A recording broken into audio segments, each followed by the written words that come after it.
The Jewish celebration of Passover begins next week, and It's Relevant caught up with local Rabbi Daniel Cohen to discuss what it really means to keep kosher. One of the busiest holidays of the year for the Jewish people is the holiday of Passover. Everyone is really focused on making sure they have all the right foods for the Passover seder. It's a great experience when families come together. And if you walk in almost any supermarket, you always find not only a kosher aisle, but a kosher for Passover aisle. Matzah, we know, is a food that goes back many years ago when the Jews were in Egypt. We know the story, and they were liberated. And it says traditionally that when they were coming out of Egypt, they only had enough time for baking matzah, but not for bread to come out. And as a reminder of that, we make sure that during this 7-day, 8-day period, we don't eat any leavened products, which means anything that has in it wheat, oats, spelt, rye, or barley that is actually leavened and now has become bread. Judaism sees a holiday not merely as a historical commemoration, but as an experience that we go through. We have to touch some sort of deeper spiritual message. But Judaism says that really it's possible to be a slave to other things in life. We could be a slave to our own material needs, a slave to our own desires. But the whole holiday of Passover is really about teaching, how can I become the best that I can be?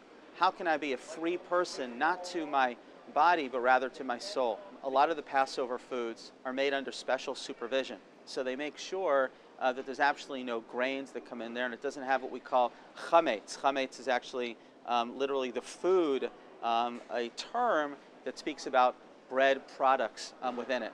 So many times you'll find a product that has not only a kosher symbol on it, but it'll have a P next to it. P means it tells you that it's good for Passover. Things, for example, like grape juice, wines, all those are kosher year-round and for Passover, but certainly a lot of the other products actually don't use flour, they use potato starch. And it actually kind of tastes very similar. You know, oftentimes people throw around the word seder. What actually is a seder?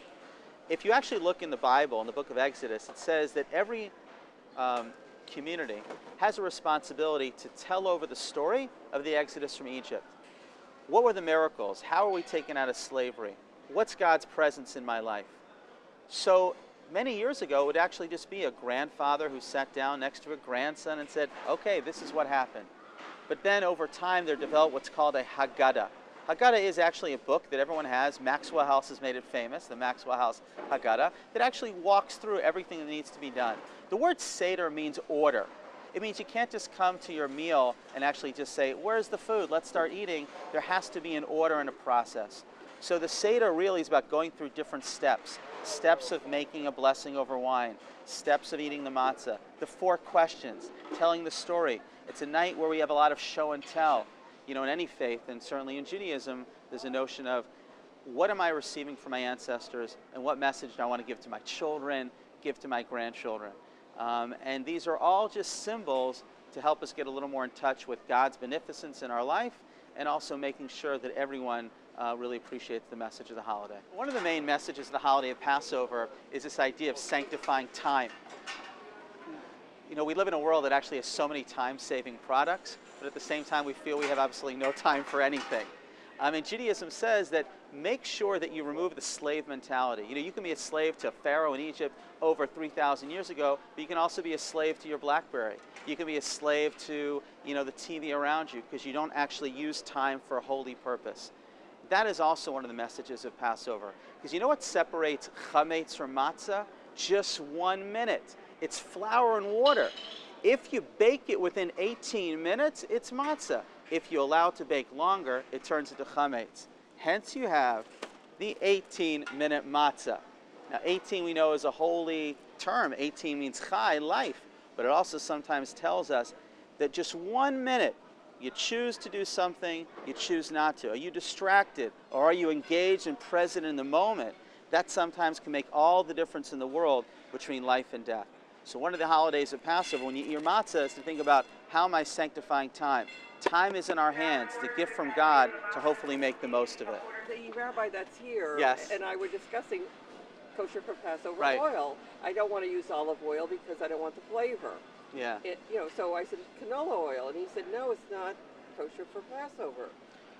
Well, sometimes, for example, there are restrictions because it actually comes from some of the 5 grains, but also, for example, within Ashkenazic tradition, They're what are called kitniot, things we can't use from Yeah. different other types of, like the corn, the beans, and things like But that.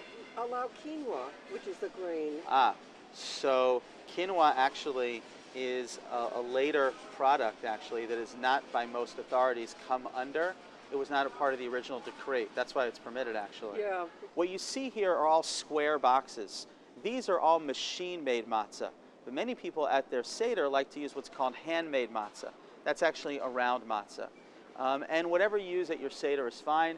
They also have actually here egg matzah. Egg matzah actually should only be used by either children or people who may have a little difficulty chewing the matzah, but generally we should use the other matzahs for the holiday of Passover.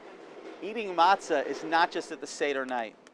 Not only do we abstain from eating chametz during the holiday of Passover, but we also eat matzah every single day of Passover. I remember as a child growing up in Atlanta, we'd go to the Atlanta Braves games, and we would take our matzah with us there. They didn't sell matzah at the stadium. So it's really a way to get that message in, the message of humility, message of other-centeredness, to really realize, again, Passover is not the memory of the past, but an historical experience for us to feel engaged with in the year 2011. So matzo ball soup, matzo ball mix, some people like to do it not from a mix, of course, but do it from scratch.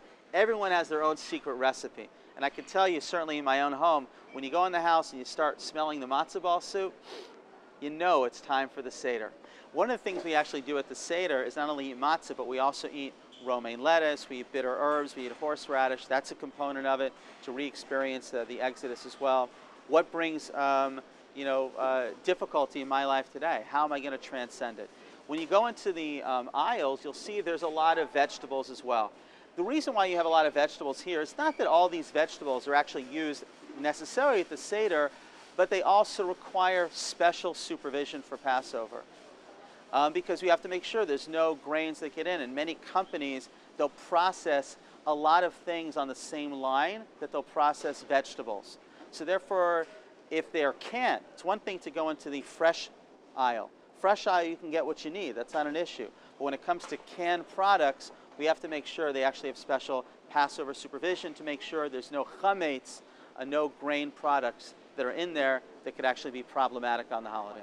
So when these products are actually prepared in the factory, generally what happens is a supervisor goes in, he makes sure all the lines are totally purged. They pour boiling hot water on them to make sure there's no trace of chametz.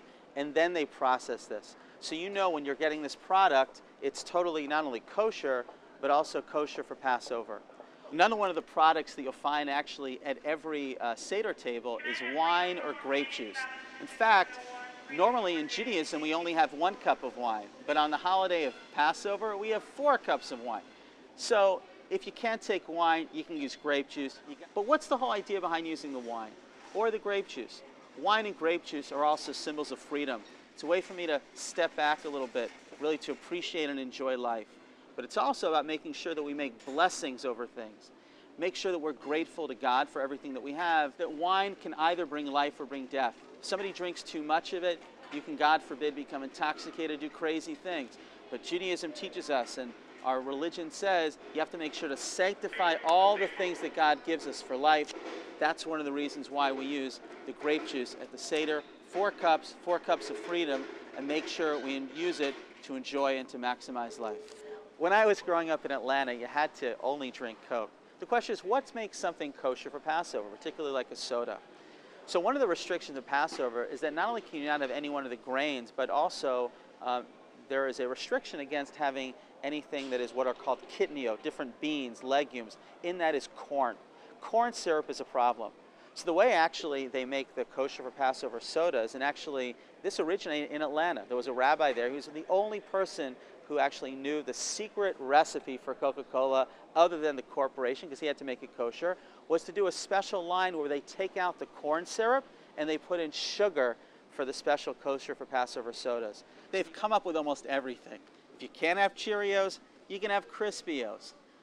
They've come up with many different models for what to have that's kosher for Passover cereal. But again, one of the things to remember is with all the different things that we can have for Passover, it's not necessarily about what we eat, but it's also about what we take inside ourselves. A number of months ago, we started a website called 40 Days to a Better You, which is actually about really finding out how do we go through the holidays and internalize the spiritual messages. So while you're eating your Crispy O's or while you're drinking your Coca-Cola, think about the deeper message of freedom. What am I living for?